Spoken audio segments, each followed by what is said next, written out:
పెద్ద పెద్ద పీఠాధిపతులు, గురువులు ఇటువంటి వాళ్ళు చేస్తే శిష్యులకి తెలియాలి గురువుగారు చేసే పూజ. ఏ మంత్రం తర్వాత ఏ మంత్రం వస్తుందో ఆ మంత్రానికి గురువుగారు ఏ ఉపచారం చేస్తారో శిష్యులకు తెలుసు. కాబట్టి వరస క్రమంలో అందించేస్తారు వాటిని. అలా అందిస్తారు. తానే పూజ చేస్తుంటే ఏ పదార్థము తర్వాత ఏ పదార్థము వాడుకుంటాడో ఆ అమరికలో కుడి చేతి పక్కన పదార్థాలన్నీ ఉండాలి. తను అభిషేకం ప్రారంభం చేశాడనుకోండి, ఒక్క నమక చమకాలు చెప్తూ దాని మీద మనస్సుండిపోయి నమస్తే రుద్రమంజవ ఉతోత ఇషవే నమః, నమస్తే అస్తు ధన్వనే బాహుభ్యాముతతే నమః అని తను చక్కగా రుద్రం చెప్తుంటే చెయ్యి ఇలా పెట్టేటప్పటికే పాలు రావాలి. పాలతో అభిషేకం చేసేస్తే అక్కడ పెట్టగానే మళ్ళీ శుద్ధ జలపాత్ర, అందులో గ్లాస్ ఇలా ముంచి తీసి జలపాత్రలోంచి చేసేయాలి. మళ్ళీ దాన్ని అటు పక్కన పెట్టేసి మళ్ళీ దాని వెనకాతల తర్వాత చేయవలసిన పదార్థం సిద్ధంగా ఉండాలి. ఇవన్నీ కుడి చేతి పక్క నుంచి తీయవలసినట్టుగా ఉండాలి. ఓ కర్పూర హారతికి కర్పూరం కాని ఏదైతే మీకు జీవితంలో పవిత్రతని, ఉద్ధరణని, ఆనందాన్ని, సుఖాన్ని కలిగిస్తుందని నమ్మకంతో మీరు ప్రారంభం చేస్తున్నారో అది మంగళ కార్యము కనుక మీరు కుడి చేతి వైపు పెట్టి కుడి చేతితో తీసి ప్రారంభం చేస్తారు. అందుకే మన వాళ్ళు చూడండి, ఎడం చేత్తో ఏదైనా ఇస్తే దూష్యం అంటారు. ఎందుకు ఇచ్చావు అలాగా, ఏమిటి అపసంతి పనులు అంటారు. కాబట్టి కుడి చేతితో చేస్తారు. ఢమరుక కుడి చేతి వైపు ఉండడంలో మీకు ఒక గొప్ప రహస్యం తెలుస్తుంది. సృష్టి యందు ఆనందం ఉన్నది కదండి. సృష్టి ప్రీసపోజెస్ ఆనంద. మీకు తెలిసి కాని తెలియక కాని ప్రపంచములో ఏ జీవి యందు సృష్టి కార్యము జరిగినా దాని యొక్క బాహ్యమునందు దాని వలన జరిగేటటువంటి ఫలితము ఆనందము. కానీ దీన్ని శాస్త్రం చాలా గమ్మత్తుగా మాట్లాడింది. కొంచెం ఇలాంటివి వేదికల మీద ఎలా చెప్పాలో అయోమయంగా ఉంటుంది. త్యాగాయ సంహృతార్థానాం సత్యాయ మితభాషిణాం యశసే విజిగీషూణాం ప్రజాయై గృహమేధినాం అంటారు. తత్వజ్ఞుడు భోగాన్ని, సృష్టిని వేరు చేస్తాడు. భోగం ఎంతవరకంటే ఆనందము బిడ్డలు కలిగేంతవరకే, తర్వాత ఇంకా భోగలాలసత వైపుకు వెళ్ళడు. జ్ఞానాభిలాషి వైరాగ్యమును పొందడానికి ఈ సుఖము సుఖమా, దీని నిరంతరం ఎలా అవుతుందని తాను ఆనందమును పొందేటటువంటి ప్రయత్నం చేస్తాడు. ఎప్పుడూ ఆనందంలో ఉండడం ఎలా ఆత్మాభిలాషి అవుతాడు. కాబట్టి కుడి చేతి వైపే ఢమరుక ఉండాలి. ఇది సృష్టి కార్యము, మంగళప్రదము. లోకమంతా సృష్టింపబడుతోంది, ఇది ప్రారంభం కనుక కుడి చేతి వైపు ఢమరుక ఉంటుంది. ఒక్క ఆనంద తాండవమూర్తిని చూస్తే మీకు ఎన్ని రహస్యాలు గోచరిస్తాయి చూడండి. ఇప్పుడు ఎడం చేతి వైపు ఏముంది? అగ్నిహోత్రం ఉంది. ఈ అగ్నిహోత్రం దేనికి గుర్తు? మీకు మొన్నటి రోజున నేను భస్మ గురించి చెప్పాను. అన్ని వస్తువులు చివరికి ఏమైపోతాయి? భస్మయే అయిపోతాయి. భస్మ ఏమవుతుంది? ఇంకేమవుతుంది. కాబట్టి ఇవాళ ఇక్కడ పుట్టింది, ఇది చివరికి ఏమవుతుంది? భస్మయే అవుతుంది. కాలముల్లో వచ్చింది, డేట్ ఆఫ్ బర్త్ ఉంది కాబట్టి ఇదేమవుతుంది? ఒకనాడు భస్మ అయిపోతుంది, బూడిదైపోతుంది. ఒక చెట్టు పుట్టింది ఏమైపోతుంది? భస్మ అయిపోతుంది. ఒక జంతువు పుట్టింది ఏమైపోతుంది? భస్మ అయిపోతుంది. ఒక మనిషి పుట్టాడు ఏమైపోతాడు? భస్మ అయిపోతాడు. ఇది లోపల బాగా నిలబడింది అనుకోండి, తప్పు పనులు చేయడానికి ఇష్టపడ్డావు. ఎందుకు? ఏం చేస్తావు? ఆఖరికి నువ్వు అయిపోయేది ఇంత బూడిద. దీనికోసం ఎందుకంత వెంపర్లాట? నువ్వు పట్టుకెళ్ళడానికి వేరే జీవుడు పట్టుకెళ్ళవలసిన పాపపుణ్యాలున్నాయి. చేసిన కర్తృత్వము దాంట్లో పడిపోతుంది. ఎందుకు అనవసరంగా అవన్నీ? వాటి జోలికి వెళ్ళకంటాడు. మాట మారిపోతుంది, ప్రవర్తన మారిపోతుంది, చేసే కర్మ మారిపోతుంది. ఎప్పుడు మారిపోతుంది? ఏది కాలములో వచ్చినదో అది కాలమునందు ఉండదో అని మీకు అర్థమైపోతే మీ నడువడి యందు మార్పు వచ్చేస్తుంది. ఇది ఎప్పుడూ ఉండిపోతుంది అనుకున్నాడు అనుకోండి, ఏదైనా చెయ్యొచ్చు. ఎందుకు చెయ్యొచ్చు? ఇది ఉంటుంది, దీన్ని ఎవడేం చేస్తాడు అని. కానీ ఇది వికారములు పొందుతోంది. బాల్యాదిశ్యపి జాగ్రదాదిషు తథా సర్వాస్వవస్థాస్యపి వ్యావృత్తాస్వనువర్తమానమహమిత్యంతఃస్ఫురంతం సదా అంటారు శంకరాచార్యులు వారు దక్షిణామూర్తి స్తోత్రంలో. అవస్థల రూపంలో ఇది మారిపోతోంది. పుట్టినప్పుడు ఇంత ఉంది మా అమ్మ ఒళ్ళో, ఇది మెల్లిమెల్లిగా పాకింది, ఇది నిలబడింది. మా అమ్మ ఇలా చెయ్యిస్తే మా అమ్మ చిటికిన వేలు పట్టుకుని నడిచింది, మా నాన్నగారి చిటికిన వేలు పట్టుకుని నడిచింది. ఆ తరువాత మా నాన్నగారు ఇలా ఎత్తుకుంటే, అంత పొడుగ్గా ఉన్న నాన్నగారు ఎత్తుకుంటే ఏరియల్ వ్యూలో చూసినట్టు లోకాన్ని చూస్తూ సంతోషించేది. ఆ తర్వాత ఇదే నడవడం మొదలుపెట్టింది. ఆ తర్వాత ఇది దినదిన ప్రవర్ధమానమైంది. ఇప్పుడు ఇదే దాని బిడ్డల్ని ఎత్తుకుంటారు. ఇప్పుడు ఇది అంత పొడుగైంది. కొన్నాళ్లు పోయిన తర్వాత ఇది తరిగిపోతుంది, ఇది జర్జరీభూతం అయిపోతుంది, ఇది ముడతలు పడిపోతుంది, ఇది ఇంత ధాటిగా మాట్లాడలేదు, ఇది క్రమక్రమంగా క్షీణించిపోయి ఇది నేను తినలేను అంటుంది, దంతపుష్టి లేదు అంటుంది, అని ఇది నాకు జీర్ణం అవ్వట్లేదు అంటుంది. కొన్నాళ్లకి ఇది లేని స్థితి వచ్చేస్తుంది. అంటే ఏది శాశ్వతమో తెలిపోతుంది, తొడుక్కున్నది వెళ్ళిపోయింది. తొడగబడినది చివరి స్థితికి బూదిగా మారిపోయింది. ఎవరు దీనికి నమస్కరించారో వారందరూ వచ్చి నమస్కారం చేసి దీన్ని తీసుకెళ్లి గౌరవంగా బూది చేసేస్తారు. కాబట్టి చిట్ట చివరికి ఏమవుతోంది? ఇదంతా బూది అయిపోతోంది. ఎవరు ఈ ఢమరుకతో సృష్టిస్తున్నాడో వాడే దీనిలోకి లోకాన్నంతటినీ లయం చేస్తున్నాడు. ఈ రెంటికి మధ్యలో ఏముంది? కొన్నాళ్ళు ఖాళీ ఉంది. ఇది బ్రతుకు, భవతి, ఉన్నావు అన్నటువంటి విశేషం. డేట్ ఆఫ్ బర్త్ కి డేట్ ఆఫ్ డెత్ కి మధ్యలో ఉన్నటువంటి టైం. ఇది ఏమంటున్నావు? నేను నేను నేనున్నానని ఇది చూపిస్తున్నావు. ఇది ఉండేది కాదు, వెళ్ళిపోవడానికి పరుగులు తీస్తోంది. ప్రతి క్షణం అది దాని గమ్యం వైపుకు పరుగులు తీసేస్తోంది, అది వెళ్ళిపోవడానికి సిద్ధంగా ఉంది. మరి వెళ్ళిపోయేది ఎందుకు ఇచ్చినట్టు? వెళ్ళిపోయే దాంట్లో కూర్చుని వేలం దాన్ని పట్టుకోవాలి. కాబట్టి దీనికి మధ్యలో నవ్వుతున్నవాడు ఉన్నాడు, వాణ్ణి పట్టుకున్నావా ఇది అందులో పడిపోయినా నువ్వు మాత్రం వీడిగా ఉండిపోతావు. ఇది నటరాజు, ఇది ఆనంద తాండవం, ఇది నువ్వు పొందవలసిన ఆనందం. నువ్వే ఆనంద స్వరూపివై నిలబడిపోవాలి ఇలాగా. ఇది ఊర్ధ్వముఖమునందు మీకు కనపడేటటువంటి తత్వం. కాబట్టి భవతి ఉన్నట్టుగా కాసేపు నిలబెట్టిన వాడెవడు అని స్థితికారుడు అంటారు. ఇప్పుడు ఈ నవ్వుతున్న ముఖము స్థితికారుడే విష్ణువు. ఇప్పుడు విష్ణువు ఎక్కడున్నారు నాకు చెప్పండి? శివుడే విష్ణువు, విష్ణువే శివుడు. అసలు తత్వతః రెండు పదార్థాలు ఎక్కడున్నాయి? అన్ని పదార్థాలు ఉండవు లోకంలో. అలా ఉంటే అంతకన్నా చిత్రమైన విషయం ఇంకోట్లేదు. శాస్త్రం ఆ మాటని ఒప్పుకోలేదు అసలు. వేదం ఏకో దేవః సర్వభూతాంతరాత్మ సర్వభూతాదివాస సాక్షి చేతో కేవలో నిర్గుణశ్చ అని చెప్తోంది శృతి. అన్నిలో ఉన్నదొక్కటే, అదొక్కటే ఇన్ని రూపాలుగా భావిస్తోంది. నువ్వు భాగవతం చెప్పినప్పుడు అది కృష్ణుడని చెప్పు, నువ్వు వెంకటాచల వైభవం చెప్పినప్పుడు అది వెంకటేశ్వరుడని చెప్పు, నువ్వు అమ్మవారి గురించి చెప్పినప్పుడు సౌందర్యలహరిలోని జగజ్జనని అని చెప్పు, నువ్వు అది శివమహాపురాణం చెప్పినప్పుడు శివుడని చెప్పు. నువ్వు ఏ పేరు పెట్టి పిలిచినా అది మాత్రము పరబ్రహ్మము. ఇది మనకి బోధ చెయ్యడానికి శాస్త్రం ప్రయత్నం చేసింది. ఈ తత్వాన్ని ఆవిష్కరించడానికి ఆనంద తాండవ మూర్తి వచ్చింది. అయితే ఇబ్బంది ఎక్కడొస్తుందంటే దీనికి మీ ప్రయత్నం లేదు కదండి. ఈ పుట్టుకలో, ఈ ఢమరుక పుట్టడంలో, ధ్వనిలో మీ ప్రమేయం లేదు. పుట్టాం.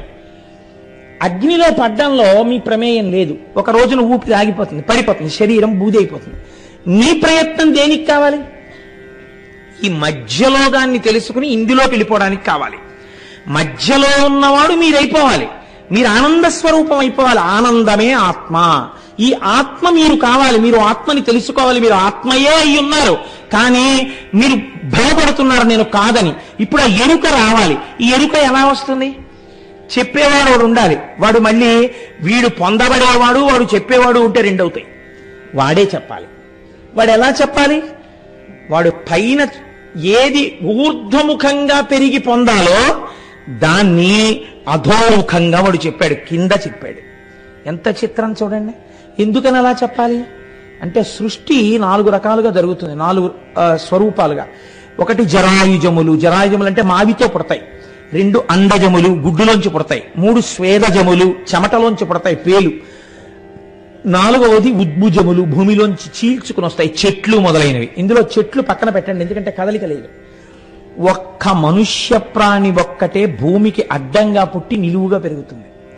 మిగిలినవన్నీ భూమికి అడ్డదిడ్డంగా పుట్టి అడ్డదిడ్డంగా పెరిగి అడ్డదిడ్డంగానే పోతాయి.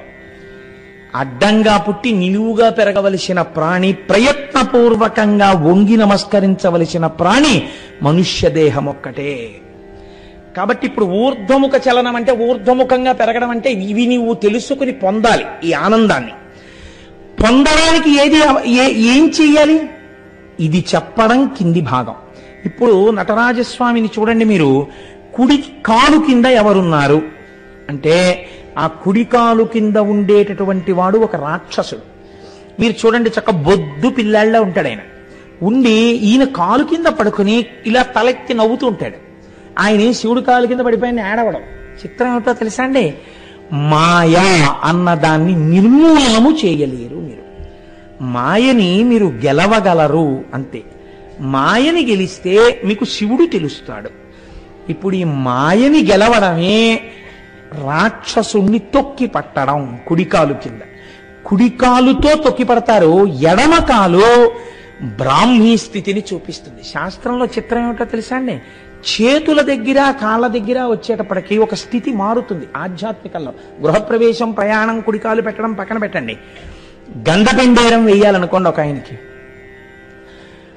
ఆయన చాలా మందికి పనికొచ్చేవాడు. ఆయన తొందరగా ఈ లోకంలోంచి వెళ్ళిపోకూడదు అని కోరుకున్నారు. కాబట్టి ఇప్పుడు ఆయన చాలా కాలం బ్రతికుండాలి అని కోరుకుంటే చేసే సన్మానం ఏమిటో తెలుసా అండి? ఆయనకి గండపెండేరం వేస్తారు. ఆయనకి గండాలు రాకూడదు, ఆయన బతికుండాలని. ఏ కాలుకి వెయ్యాలి గండపెండేరం? కుడికాలుకి వెయ్యరు, ఎడం పాదానికి వేస్తారు గండపెండేరం. మీరు తడబాటు లేకుండా, ఇలాంటివి చిన్న పొరపాటు లేకుండా చెయ్యాలంటే శాస్త్రప్రజ్ఞ ఉన్నవాడు మహానుభావుడు కె విశ్వనాథ్ గారు. అందుకే శంకరాభరణం సినిమాలో సోమయాజులు గారి ఎడం పాదానికే గండపెండేరం, ఎడమ పాదానికి గండపెండేరం వేస్తారు. ఎడమ వైపు నుంచి హృదయం కదండి, ఆ గుండె కొట్టుకోవడమే కదా చాలా ప్రధానం. కాబట్టి ఎడమ కాలు, ఎడమ పాదం ఆయుర్దాయాన్ని సూచిస్తాయి. ఎడమ పాదం ఆధ్యాత్మిక వృద్ధిని సూచిస్తుంది. కుడికాలు మామూలుగా మంగళప్రదంగా వివాహాన్ని వాటిని సూచిస్తుంది. ఇది కుడికాలు మాయని తొక్కితే పైకి లేచేది ఎడంకాలు. అందుకే ఆనంద తాండవమూర్తి యొక్క ఎడమ పాదం ఇలా పైకి లేచి ఉంటుంది. ఇలా పైకి లేచుంటే ఇప్పుడు దీన్ని ఏది చూపించాలి? కుడి చేతిలో ఢమరక ఉంది కాబట్టి ఎడమ చెయ్యి ఇలా చూపిస్తుంటుంది. మీరు చూడండి నటరాజస్వామిని జాగ్రత్తగా. అంటే నువ్వు ఊర్ధ్వముఖ చలనము చేసి ఈశ్వరుణ్ణి తెలుసుకునే ప్రయత్నం చేసి బ్రాహ్మీభూతుడవై ధ్యానము చేసి ధ్యానమునందు ఆనందమును పొంది నేనుగా ఉండడం నువ్వు నేర్చుకో. తప్ప నువ్వు నేనై ఉన్నాను, తత్వమసి, తత్వత్వం అసి, అది నీవై ఉన్నావు కానీ నీకు తెలియట్లేదు, తెలుసుకో. దానికి ధ్యానం అవసరము. ఇది చెప్పడానికి ఎడమ చెయ్యి ఎడమ పాదాన్ని, పైకి లేచిన ఎడమ పాదాన్ని చూపిస్తుంది. కుడి కాలు తొక్కి పడుతుంది. అయితే చాలా బాగుంది కానండి ఈ సింబాలిజం. అంత తేలిగ్గా అలా ఎడం పాదం, ఏదో ఎడం చెయ్యి, కుడికాలు, ఇక్కడ మా గొడవ ఏం లేదనుకోండి, జరిగిపోతాయి. ఇక్కడే వచ్చింది గొడవంతా. ఇదంత తేలిగ్గా మాకు బుర్రకు అందుతుందా? ఆయన అన్నాడు, అలా బెంగ పెట్టుకోకు. ఇదిగో ఇంకో చెయ్యిలా అభయముద్ర పట్టింది కుడివైపు. మంగళం కదండి మరి, అందుకని కుడి చేత్తోనే పట్టాలి మంగళం. అందుకని ఇలా అభయముద్ర పట్టాడు. అంటే ఏమిటి? ఇదంతా నే చేస్తానని మళ్ళీ మొదలెట్టకు. వాడు ఉన్నాడు, వాడు నన్ను ఎందుకు రక్షించడు, నేను మొదలు పెడితేనే మొదలెట్టు, నిన్ను ఎలా ఎత్తాలో నేను అలా ఎత్తుతాను.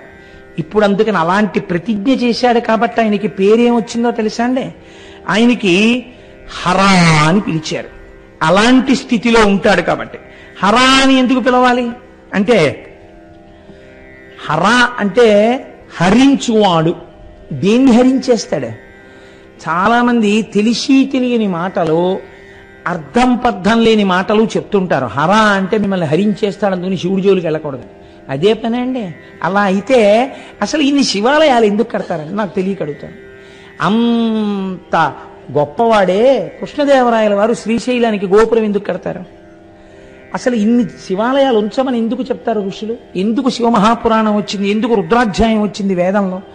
కాబట్టి మనం తెలిసి తెలియని మాటలు లోకంలో ప్రచారం చేయకూడదు. అది దోషభూయిష్టం అయిపోతుంది. తెలియని వాళ్ళు ఏమనుకుంటారంటే పాపం అది నిజం అనుకుంటారు. హర అన్న శబ్దము చేత పాపము హరింపబడుతుంది. పాపం అంటే ఏమిటంటే, మీరు ఈశ్వరుణ్ణి చేరకుండా అడ్డుగా వచ్చేటటువంటి ప్రతిబంధకమునకు పాపమని పేరు. ఉపన్యాసం విందాం, ఏదో తెలుసుకుందామన్నది చాలా మంచి ప్రయత్నమే. కానీ తీరా వచ్చేటప్పటికి ఆనుకోవడానికి ఓ స్తంభం దొరకడం, అక్కడి నుంచి నిద్ర రావడమే పాపం. కాబట్టి ఇప్పుడు ఏమవుతుంది? చక్కగా స్తంభానికి ఆనుకుని నిద్ర వస్తుంది. నిద్ర వస్తే ఎందుకు వచ్చినట్టు ఉపన్యాసానికి? పాపము ప్రతిబంధకమగుట. ఈ ప్రతిబంధకము తొలగాలి. ఈ ప్రతిబంధకము తొలగాలంటే ఎలా తొలగాలి? ఈశ్వరానుగ్రహం చేతనే తొలగాలి. ఈశ్వరానుగ్రహంతో పాపం తొలగడం అంటే ఏమిటో తెలుసా అండి? మీరు తొలగించుకుని ఈశ్వరుడి వైపుకి వెళ్ళలేకపోతున్నారు కాబట్టి మీరు ఆయన పాదాలు గట్టిగా పట్టుకుని అన్యథా శరణం నాస్తి త్వమేవ శరణం మమ శరణం తరుణేందుశేఖర శరణం మే గిరిరాజ కన్యక శరణం పునరేవతావుభౌ శరణం నాణ్యదుపైమి దైవతం. ఈశ్వరా, నిన్నే శరణు పొంది ఉన్నాను, నన్ను ఉద్ధరించు అని మీరు పూనికతో ఆయన పాదాలు పట్టుకుని ఒక నామం చెప్పండి, ఒక పువ్వు వేయండి. అందుకే ప్రపంచంలో అన్నింటికన్నా పనికి మాలినవేవో శివుడు అడుగుతాడు. ఎందుకు అడుగుతాడో తెలుసా అండి? ఉదారుడై ఉండాలండి ప్రపంచంలో. మీరు చూడండి, మీకు అన్ని రకాలుగాను అభ్యున్నతిని కలిగించేటటువంటివి ఏవి ప్రపంచంలో? లోకంలో అంత పూజనీయమైన వస్తువు అంటూ ఉంటే ఆవు పాలు. తల్లికి పాలు లేవనుకోండి, ఆవు పాలు పట్టాలి శిశువుకి. మీకు గ్రహదోషం వచ్చిందనుకోండి, ఆవు పాలతో అభిషేకం చేయాలి. మీరు ఆదివారం నాడు సూర్యుడికి పరవన్నం వండాలనుకోండి, ఆవు పాలతో వండాలి. మీకు ఇన్ని పాలనిచ్చేటటువంటి ఆవు యొక్క గొప్పతనం చూడండి. మీరు నాకు నెలకి 10,000 రూపాయలతో 10,000 రూపాయల సామాగ్రి పెడితే తప్ప నేను చెంబుడు పాలు ఇవ్వనని ఆవు ఉందనుకోండి, అసలు ఆవు అన్నదే ఉండదు ఈ లోకంలో. కానీ మీ ఎవ్వరికీ అక్కర్లేని గడ్డి తాను తిని మీకు పాలు ఇచ్చేస్తుంది. ఇవ్వడంలో కూడా చిత్రం చూడండి. మీరేం చెయ్యాలి పాలు పొందడానికి? మీరేం చెయ్యక్కర్లా, దూడను వదిలితే చాలు. దూడ ఇలా వెళ్ళి ఆ శిరములను పట్టుకుని చప్పరించేటప్పటికీ పాలు వదులుతుంది. తిన్న ఆహారాన్ని వెనక్కి తీస్తుంది ఆవు. దానికి ఆ శక్తి ఉంది. జీర్ణం చేసేటప్పుడు గబగబా తినేసి ఉండలు ఉండలుగా మళ్ళీ వెనక్కి తెచ్చుకుని మళ్ళీ అలా తాదాత్మ్యంతో నవ్వులుతుంది. నవిలి నురగలు వస్తుంటాయి పక్క నుంచి. అప్పుడు మళ్ళీ మింగి, నిజంగా చాలా చిత్రంగా ఉంటుందండి. ఎక్కడైనా చెట్టు కింద ఆవు కనపడితే చక్కగా అలా చూస్తుండేవాడిని నేను పూర్వం. ఎందుకంటే అది నెమర వేసుకుంటున్నప్పుడు చూస్తుంటే నిజంగా బా ఏవి ధ్యానముద్రలో ఉందిరా ఇది అనిపిస్తుంది. నేను కోటేశ్వరరావు చెప్పారని కాదు, మీరు చూడండి, ఒక ఉండల అది మింగింది ఇలా కంఠంలోంచి కడుపులోకి వెళ్ళిపోతుంది. ఒక్క క్షణం వ్యవధిస్తుంది, అలా నిలబడుతుంది నోరు మూసుకుని, అంతే అంటుంది. ఈ కడుపులోంచి ఇంకొక ఉండ మీకు కనపడుతుంటుంది. కనపడుతూ ఉండగా ఒక ఉండ ఇలా ముందుకొచ్చి కంఠంలోంచి నోట్లోకి వస్తుంది. ఇప్పుడు మళ్ళీ నోరు తెరిచి గడ్డి గడ్డిగా ఉండ మీకు కనపడుతుంది. దాన్ని మళ్ళీ బాగా నవ్వులుతుంది. నవిలి మళ్ళీ మింగుతుంది. ఈ మింగబడినది బాగా నవలవలసినది కలవ వావులో. ఏం ఆశ్చర్యం అండి! మీరు మళ్ళీ కట్టేస్తారేమో అని దొరికింది గబగబా తినేస్తుంది. తర్వాత మీరు కట్టేసినా మీకోసం సాయంకాలానికి అటువంటి పాలు సిద్ధం చేస్తుంది. ఇలా దూడొచ్చి చప్పరిస్తే తిన్న ఆహారాన్ని వెనక్కి తీయగలిగిన ఆవు పాలని వెనక్కి తీయడం చేత కాదు, తీయది వెనక్కి. వీడొచ్చి పితికేస్తున్నాడని తెలిసినా మీరు ఇలా చల్లి నీళ్లు ఆ శిరాన్ని పట్టుకుని పిండేస్తుంటే పాలని మాత్రం వెనక్కి తీరు, వదిలిపెట్టేస్తుంది. లోకమునందు మహోదయులైనటువంటి వారి యొక్క విషయాలన్నీ అలాగే ఉంటాయి. శివుడు కూడా అంతే. అందుకే 2 చాలా ఆయనకి, ఎవ్వరికీ పనికిరానివి. ఒక జిల్లేడు పువ్వు, ఒక తుమ్మి పువ్వు. ఈ 2 ఆయనకి చాలు. తుమ్మి పూలు ఎవరు దండలు కట్టుకుని తలలో పెట్టుకోరు. తుమ్మి పూలు ఎవరు అంత ఓపిగ్గా కొయ్యరు. కానీ ఆ తుమ్మి పూలు తీసుకొచ్చి ఇలా వేస్తే చాలు, పొంగిపోతాడు. జిల్లేడు సాధారణంగా పాడుపోయిపోయిన ఇళ్లల్లో ఉంటుంది, అందులోకి అసలు ఎవరు వెళ్ళరు. కాబట్టి మీరు జిల్లేడు పూలు కోసుకున్నారంట, అదేంటంటే పూలన్నీ కోస్తున్నారు అని ఎవరు అడగరు. ఆ జిల్లేడు పువ్వు ఈ 2 వేస్తే చాలు, పొంగిపోతాట ఆయన. అబ్బబ్బబ్బబ్బా ఎంత పూజ చేసేసావురా అంటట. కాబట్టి చాలా తేలిక వాటిని బుచ్చుకుని పెద్ద ఫలితాలను ఇస్తాను. ఎందుకు భయపడతావు? ఇది అభయముద్ర. అసలు అలా చేస్తానను చాలు. ఇలా ఓ తుమ్మి పువ్వు పట్టుకొచ్చి ఇలా ఓ పాదం మీద వేయి, చాలు, నిన్ను కౌగిలించేసుకుంటాను నా వాణ్ణని. ఇది హర, నీ పాపాన్ని హరిస్తాను. హరించడంలో ఒక చిత్రం ఉంది. ఈ హరించినప్పుడు క్రమంగా పెరుగుతాడు ఉపాసకుడు. పెరిగి శివ అంటే మంగళాన్ని చేరుతాడు. నేను ఈశ్వర నీవాడను కావాలి అంటాడు. ఇప్పుడు ఈ స్థితి ఎలా ఉంటుందో తెలుసా అండి? తన వారి మధ్యలోనే ఉంటాడు, తన భార్యతో ఉంటాడు, తన పిల్లలతో ఉంటాడు, అందరూ తన వాళ్ళతో ఉంటాడు. కానీ తన ఎవడు అని అడిగితే లోపల మాత్రం నా శివుడు అంటుంటాడు. పైకి అండి అస్తమానం, అలా అంటే ఇంట్లో గొడవలు వస్తాయి. అలా పైకి అనక్కర్లేదు, నేను చేరవలసినది శివుడనే అంటుంటాడు. ఇప్పుడు ఇలా అంటుంటే ఏమవుతుంది? భార్య భర్తని చేరడానికి ఎలా తపిస్తుందో తాను శంకరుణ్ణి చేరడానికి అలా తపిస్తాడు. అందుకే నాయిక నాయక భావనలతో కవిత్వాలన్నీ వచ్చాయండి. రమణ భగవానులంతటి వారు అరుణాచల అక్షర మణిమాల అని చెప్పి రచన చేసి అరుణాచలేశ్వరుణ్ణి పెళ్లి కొడుగ్గా తన్ని పెళ్లి కూతురుగా సంభావన చేసుకున్నారు. ఎందుకు చేస్తారో తెలుసా? అలాగే వైష్ణవ సంప్రదాయం నందు ఆళ్వారులు అని అంటారు. ఆళ్వారులు అంటే ఏమిటో తెలుసా అండి మీకు? సమస్త శుభలక్షణములు కలిగినటువంటి స్త్రీ ఒక అర్థంలో. అందుకే మీరు పూర్వ రాజశాసనాలు చూస్తే ఫలానా ఆళ్వారిని రాజు పెళ్ళాడని ఉంటుంది. అంటే వాళ్ళు సమస్తమైనటువంటి శుభలక్షణములంటే గొప్ప పవిత్రమైన భక్తిభావమును కలిగినటువంటి వారు, ఈశ్వరుడి చేత పొందడానికి యోగ్యమైనటువంటి వారు. అలాగే మీరు ఈశ్వరుణ్ణే పొందాలనుకున్నప్పుడు భార్య భర్తని చేరినట్టు తాను ఈశ్వరుణ్ణి చేరాలని ఒక్కడే పురుషుడున్నాడు. పతిం విశ్వస్యాత్మేశ్వరగం శాశ్వతగం శివం అచ్యుతం అంటాడు. ఆ శివుడొక్కడే పురుషుడు, వాణ్ణి మేము చేరాలంటారు. ఇప్పుడు స్త్రీ పురుష భావన ఉందా? అందరూ స్త్రీలే, అందరూ ఆయన్ని చేరాలనుకుంటారు. చిత్రం ఏమిటో తెలుసా అండి? ఈ పొందిన స్థితి మీకు గమ్మత్తుగా ఉంటుంది. ఒకానొకప్పుడు బృందావనంలో మహానుభావుడు వల్లభాచార్యుల వారిని చాలా గొప్పవారు. వారు బృందావనానికి విజయం చేశారు. విజయం చేసి అక్కడ స్తోత్రాలు, భజనలు, పాటలు, శిష్యులు చాలా అందంగా గడుపుతున్నారు. అదే బృందావనానికి మీరాబాయి వెళ్ళింది.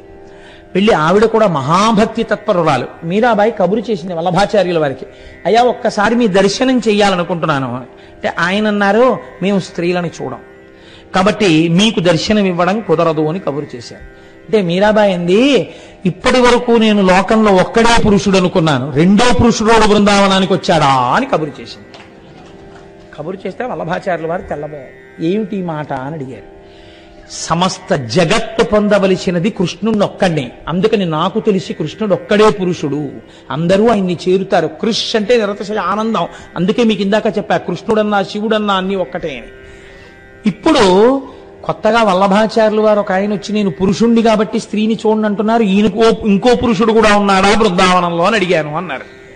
ఇప్పుడు వల్లభాచార్యులు వారి మాట విని, ఈ స్థాయి పొందినటువంటి తల్లినితో నేను ఇలా మాట్లాడడం పొరపాటు, నేనే ఆ తల్లిని చూడడానికి వస్తున్నానని మా మీరాబాయి గారి దర్శనానికి వల్లభాచార్యులు వారు వచ్చారు.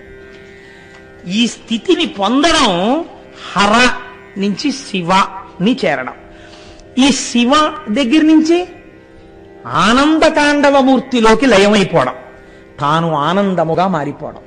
తాను ఆనందముగా మారిపోతుంటే ఇప్పుడు ఏమవుతుంది? అంత ఆనంద తాండవం చేసేవాడు ఎవరు? మీరు జాగ్రత్తగా ఈ ప్రశ్నకి జవాబు చెప్పండి. ఎవరు చేస్తున్నారు ఇది? అప్పుడు పంచకట్టుకు చేస్తున్నాడు, కానీ ఎవరు చేస్తున్నారు? దిగంబరుడు చేస్తున్నాడు. అంత ఆనందం. ఆయన బట్టే కట్టుకోడు. ఎందుకు కట్టుకోడో తెలుసా అండి? ఒకసారి భిక్షుకమూర్తిగా వచ్చారు ఆయన. అప్పుడు ఆయన బట్టలు లేకుండా వచ్చారు. ఎందుకు వస్తారు అంటే శరీర భ్రాంతి లేకపోవడాన్ని ఆనందం అంటారు. రమణుల గురించి మీరు విన్నారు కదా, అసలు ఇది ఒకటి ఉంది అని ఆయనకి తెలియదు. పుండుకి పుండు పుట్టిందన్నారు ఆయన. అందుకని ఇది నేనేమిటి, ఇది నేను కాదు, నేను అంతటా నిండి ఉన్నాను, నాకు మరణం ఏమిటి, నా శరీరానికి మరణం ఉంది, నాకు మరణం లేదన్నారు. అటువంటి ఆత్మస్వరూపి అయినటువంటి ఆనంద తాండవమూర్తి యందు సాధకుడు కలిసిపోతే అప్పుడు ఏమవుతుంది? తానే నటరాజు అయిపోయాడు, తానే ఆనంద తాండవమూర్తి అయిపోయాడు. ఇప్పుడు ఇంకా ఆయనకి మళ్ళీ చావడం అన్నది ఉండా? ఇదే ఆఖరి చావు, శరీరానికి ఇదే చిట్ట చివరి చావు. ఇంకొకసారి చావడం. ఎందుకు చావడం? ఇంకొకసారి పుట్టడు కనుక. ఇది దేని వలన వస్తోంది మీరు బాగా గుర్తుపట్టండి. శివుడి యొక్క విశేషములు వేటిని మీరు సామాన్యంగా తీసుకోవడానికి ఉండవు. ఇది దేని వలన వస్తోంది? మీరు కేవలంగా ఒక నటరాజస్వామి వారి మూర్తిని పెట్టుకుని అష్టోత్తరం చేస్తాను, సహస్రం చేస్తాను, నటరాజస్వామి వారి మీద నేను పెద్ద పెద్ద స్తోత్రాలు చేస్తాను అంటే మీకు ఈ నటరాజ తత్వము ఆవిష్కరింపబడుతుందా? మీకు లోపల జీర్ణం అవుతుందా? జీర్ణము కాదు. ఇలా చూడాలన్న కోరిక పుట్టడమే చాలా కష్టం అండి. అసలు అలా తెలుసుకుని అలా చూడాలని కోరిక పుట్టినా అది నిలబడడం ఇంకా కష్టం. ఎందుకనంటే కింద నవ్వుతూ ఒకడు చచ్చిపోడు బతికే ఉంటాడు కుడికాలు కింద, వాడు ఎప్పుడు లేచి పట్టేసుకుంటాడో మళ్ళీ తెలియదు. ఎప్పుడైనా మాయ మళ్ళీ పట్టేస్తుందంతే, పట్టేసి మళ్ళీ పడిపోతాడంతే కూపంలోకి. అలా ఎప్పుడు పడిపోతాడో తెలియదు. మీకు నేను ఒక ఉదాహరణ చూపిస్తాను, చాలా ఆశ్చర్యకరంగా ఉంటుంది. రావణాసురుడు శంకరుణ్ణి ప్రార్థన చేశాడు, నాకు ఎటువంటి శంకరుణ్ణి చూడాలనుందో తెలుసా అంటే, వాడు అసాధ్యం కూడా, వాడు పోనీ ఏదో శివలింగంలా చూడాలనుంది, లేకపోతే కూర్చున్న వాడిని చూడాలనుందని వాడు అడగలేదు. నాకు జటాటవీగల జల ప్రవాహ పావిత స్థలే గళేవలం వ్యలంబితాంభుజంగ తుంగమాలికాం ఢమఢమఢమఢమన్నినాదమడ్డవర్వయం చకార చండ తాండవంతనోతున శివ శివం జటాకటాహ సంభ్రమ భ్రమన్నిలింప నిర్జరీ విలోల వీచి వల్లరీ విరాజమానమూర్ధని ధగద్ధగద్ధగజ్వలల్లలాట పట్టపావకే కిశోర చంద్రశేఖరే రతి ప్రతిక్షణం మమ ధరాధరేంద్రనందిని విలాస బంధు బంధుర స్ఫురద్దిగంత సంతతి ప్రమోదమాన మానసే కృపాకటాక్షధోరణి నిరుద్ధదుర్ధరాపతి క్వచిద్దిగంబరే మనో వినోదమేతుమస్తుని జటాభుజంగ పింగళ స్ఫురత్మణామణి ప్రభా కదంబ కుంకుమ ద్రవ ప్రణిప్త దిగ్వధూముఖే మదాంద సింధుర స్ఫురత్తదుత్తరీయ మేదురే మనోవినోదమద్భుతం బిభర్తు భూత భర్తరి సహస్రలోచన ప్రభృత్య శేషలేఖ శేఖర ప్రసూనధూళి ధోరణి విధూసరంగ్రిపీఠ భూ భుజంగరాజమాలయాని బద్ధజాట జూటక శ్రియైచరాయదాయతాం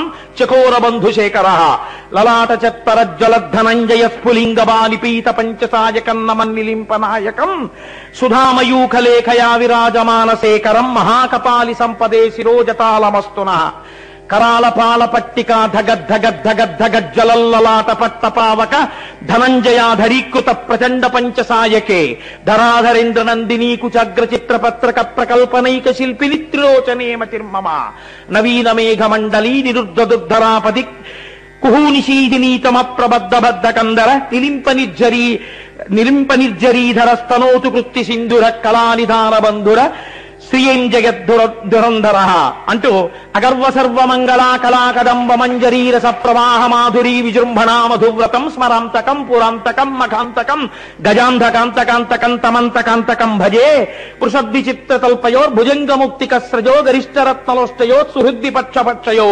తృణారవింద చక్షుషో మహామహీ మహేంద్రయో సమప్రవర్తయన్ మనః కదా సదాశివం భజే.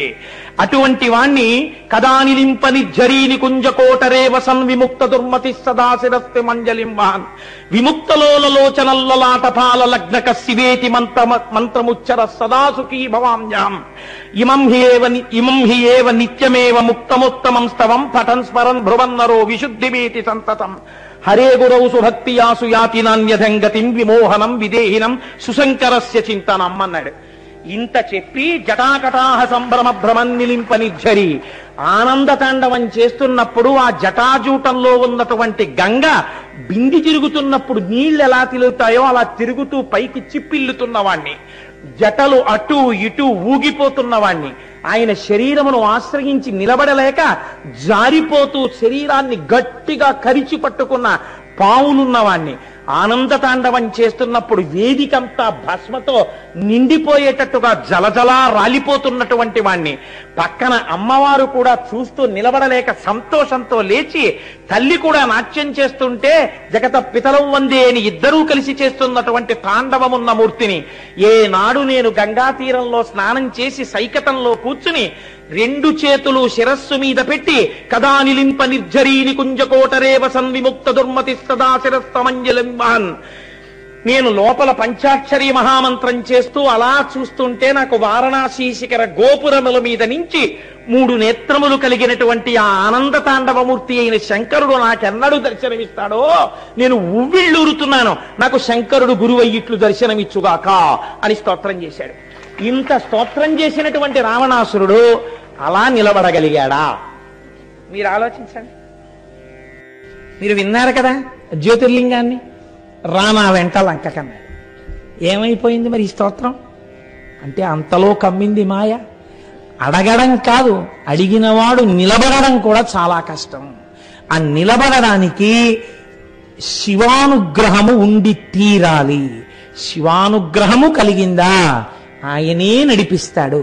ఈ నడిపించడం అన్నది ఎంత చిత్రంగా ఉంటుందో తెలుసా అండి. శాస్త్రంలో పూర్వకాలంలో ఋషులు కర్మఠులై ఉన్నారు. కొంతకాలం కర్మఠులై ఉండడం అంటే వాళ్ళకి నమ్మకం ఏమిటంటే కేవలం కర్మ చేస్తే చాలు, ఫలితం వచ్చేస్తుంది. నేను మీకు చెప్పాను కదా, నటరాజస్వామి ముందు కూర్చుని పూజ చేసేస్తే నటరాజ తత్వము మీకు తెలిసిపోతుందా? మీరు ఆనంద తాండవమూర్తిగా మీరు మారగలరా? మీరు మారలేరు. మీరు ఎప్పుడు మారగలరు? మీరు దాని తత్వాన్ని తెలుసుకుని, మీ యొక్క యథార్థ స్వరూపాన్ని తెలుసుకుని, మాయ ఏమిటో తెలుసుకుని, గురుముఖత జ్ఞానాన్ని పొందితే అప్పుడు మీరు ఈశ్వరుడు యందు ప్రవేశించేటటువంటి అదృష్టం కలుగుతుంది. మీ స్వస్వరూప భాష కలిగి మీరు ఈశ్వరుడిగా నిలబడగలరు. ఇది కలగడానికి కేవల బాహ్య పూజ సరిపోతుందా? సరిపోదు. అలాని మానేయవచ్చా? మానేయకూడదు. ఇప్పుడు ఎక్కడ ఇబ్బంది వస్తుందంటే, కేవలము బాహ్య పూజ ఈ స్థితిని అందించగలదు అనుకుని మొదలు పెడితే అది ఆ స్థాయిని మీకు అందించలేదు.